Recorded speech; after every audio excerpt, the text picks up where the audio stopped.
Hey guys, got your swag yet? Hi. I didn't say hi. I said I asked them if they got their Pepper X swag. Silly goose. You gotta love children. Really, you do. Anyway, this was a box I had in my Jeep when I had my Jeep. And my pastor and I made it. Jeep's gone. I've still got the box. But this was bolted into the Jeep. It was turned around so you couldn't access the locks very well unless you actually tore half the Jeep apart or knew exactly how to get to it. But I'm going to go through what I had in my Jeep with a few minor upgrades from then. And we'll just go over it, give you an idea of what you can keep in your vehicle. Be right back.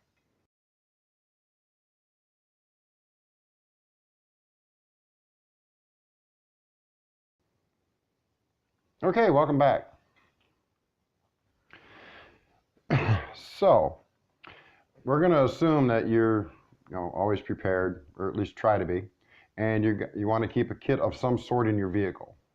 Well, most Jeeps don't have a trunk where you can hide stuff, and same with some pickups and other things. So you need to try and figure out a way to keep it out of sight, out of mind, so to speak, yet still have the stuff with you. That's why I came up with this box. I could keep stuff in it, keep it locked up. I could keep a gun in here, multiple guns, whatever. But there's none of that in here right now. We're assuming that if you're bugging out, you've either got a CCW and you've got it on your side already, or it's in another place in your vehicle. So we'll assume you have protection. So we're going to go over what's on top. This is stuff that won't fit in the box, but we're going to assume you have something similar. We're going to assume you have some sort of cooking system. We're going to set this down so I can trip over it later. We're going to assume you have a first aid kit in your vehicle. We're going to assume, as soon as how you're traveling, you've probably got some sort of water bottle or something like this.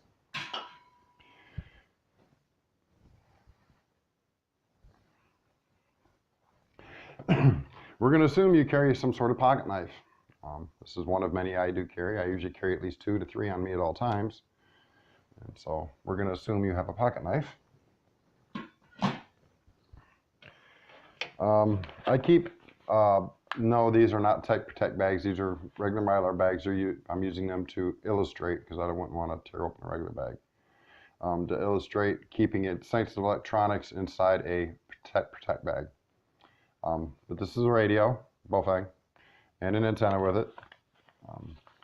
I keep mine stored in a glove box. And of course, if you're already a prepper person, you're carrying some sort of flashlight with you. So in your EDC light.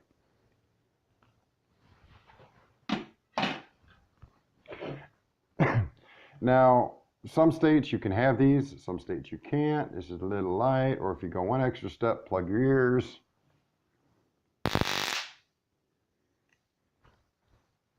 Here in Ohio, these are legal. Michigan, they're not. So I wouldn't be going to Michigan with this, legally. But that's an extra form of self-protection, less than lethal. If you're trying to get out of Dodge and you don't want to deal with people and somebody comes running up on you, a quick burst or two from this might dissuade them from attempting any further while you try and make haste and leave. Next to the contents. Oops, I can't get it. I can't reach it. There we go. Move your head, so if I slip, I don't hit you. There we go. All right. Didn't want to hurt him.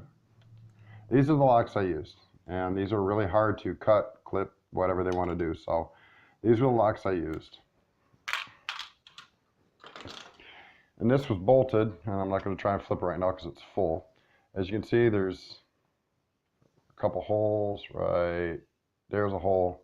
Plus there's holes on the sides for, ventilation.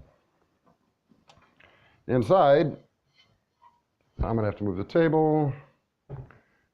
There it is. So I don't smack myself.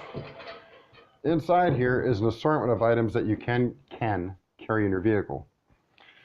First is a tarp. This is a 12, is it 10 or 12?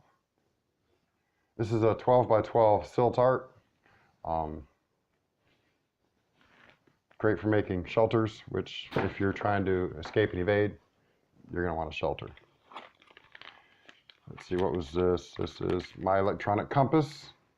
Also in a protect bag, would be in a protect bag. Again, these are just representations. Put these down here. A solar charger. And mind you, the tech protect bags are, figuring that if your vehicle's dead, that means either A, you're out of gas, or B, we've had a CME, EMP, some sort of electromagnetic disruption. Also, a backup phone. Most everybody's got a backup phone that works with current technology. Keeping one in a protect bag is a good idea. Next is a windshield. I'm not going to pull this all the way out, but just in case some people don't know what it is. Oh, I haven't used this yet. I still got to do a test for it. But this is one of them shields that fold up, and yeah, I still got to finish cleaning all the blue stuff off of it. But this is a windshield to go around a campfire, or a little cook stove, whatever you got going on, so you can keep the wind off it. I'll just shove that under there. Survival cards. You get bored and you're sitting somewhere and you're trying to relax for the evening, play a game of solitaire. A water bag. These work for the Sawyer mini filters. And I think I've got one in here. Yes, I do. You just plug the two together and drink away.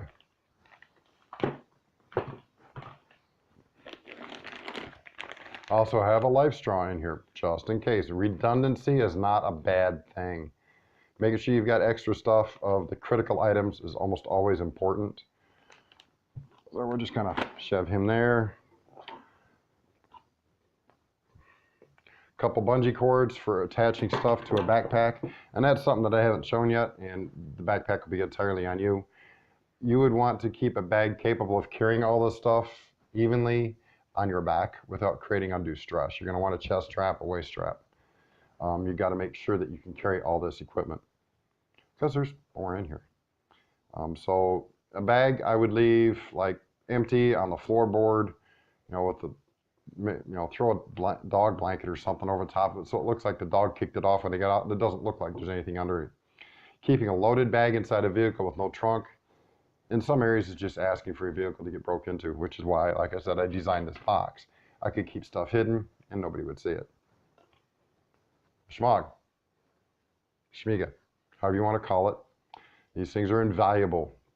Head and neck protection, filter water, signaling, all kinds of uses for one. Climbing rope. Not necessary, but could be a good item. If you're going to have a climbing rope, get yourself some weight-bearing carabiners. Very important to have those if you're going to have something like this. That way you can traverse rocks, cliffs, whatever. Got a little bit of food. A survival blanket. My favorite ferro rod, which I went out and found this piece of wood and then just attached a rod to it. Cordage.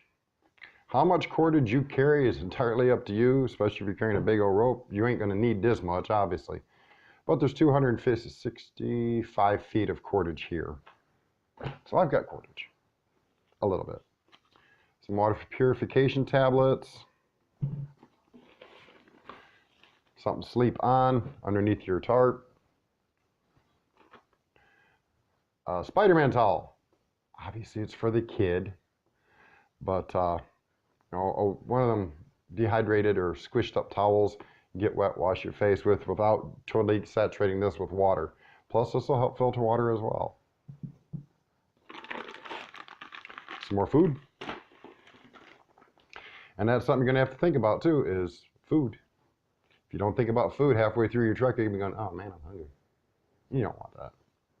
Of course, a knife of some sort. I just wanted to put mine in here.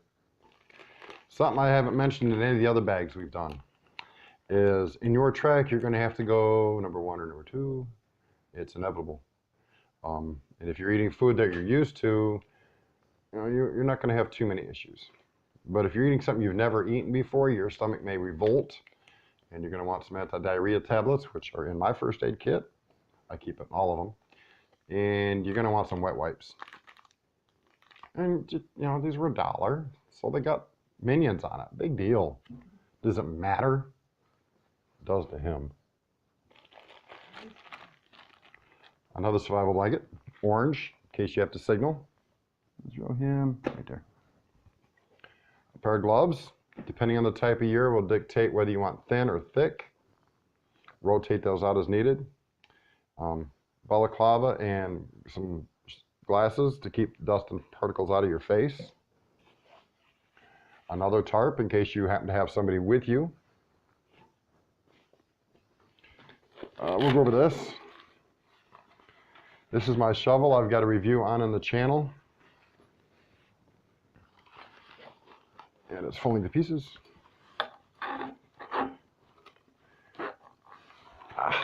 Poop. That's what I get for not messing with it for a while. But this shovel's pretty decent.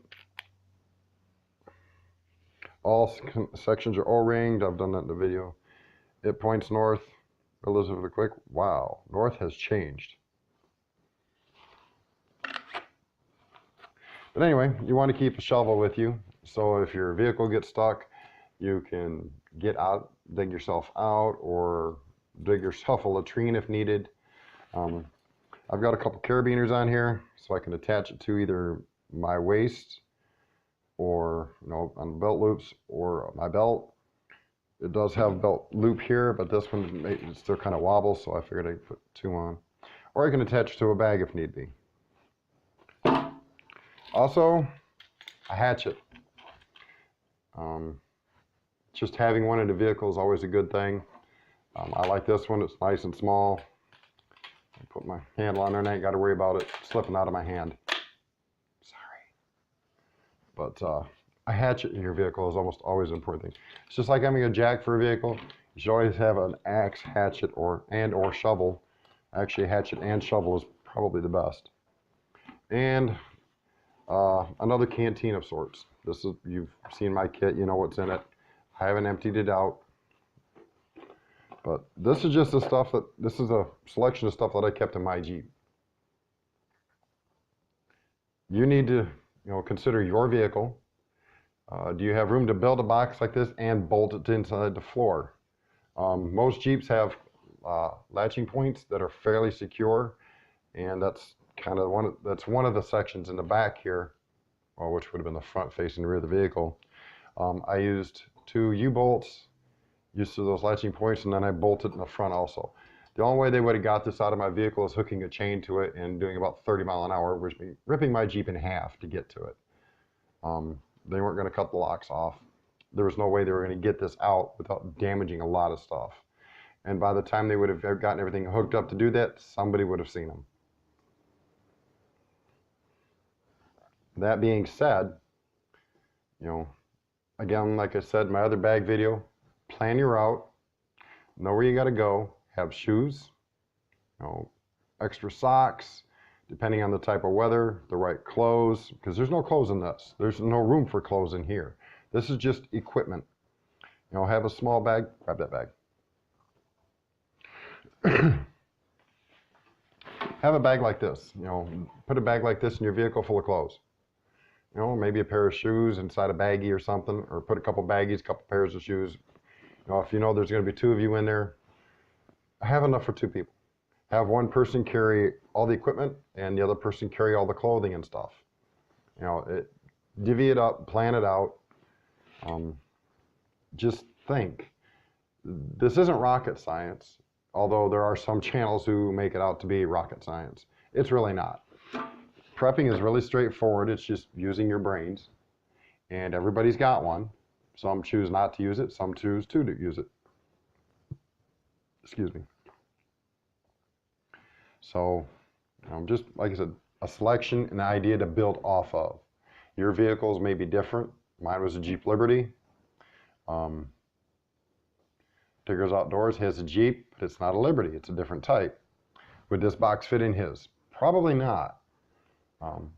It might, but not the way I have this set up. This was built for my liberty that I had. So you may have more room, you may have less room. You may have to make it wider and, you know, or an angle. This is 1/8" steel. It was designed not to go anywhere. So just, especially with a lot of vehicles getting broken into in this day and age, try to hide your stuff. This was painted gray. It was the exact same color as the interior of my Jeep. So if they were just walking by, it kind of blended in pretty well. They didn't see it unless they really looked.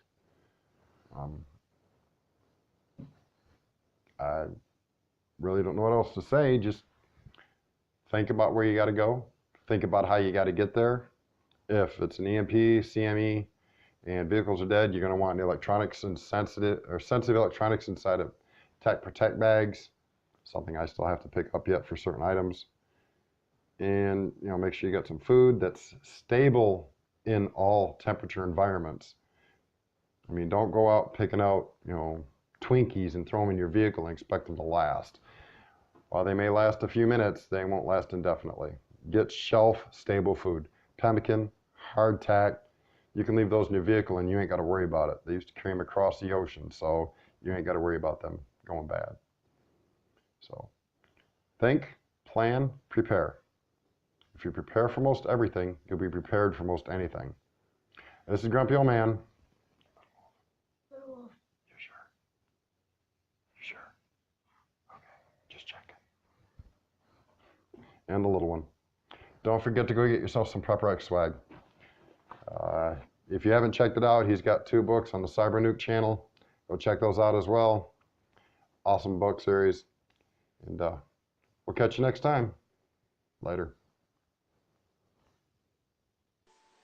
All right, little addendum here. I was going to, almost hindsight. I did forget to mention a load-bearing belt. Okay. And I wanted to show you guys that everything that was inside there does actually fit inside the bag. It's all in here. Now, the bag itself weighs about 12 pounds, maybe 15. And then, of course, your load-bearing belt is going to weigh a little bit more than that because it's got the tools and heavy stuff on it. But that's something else to think about too, is a load-bearing belt. There you go.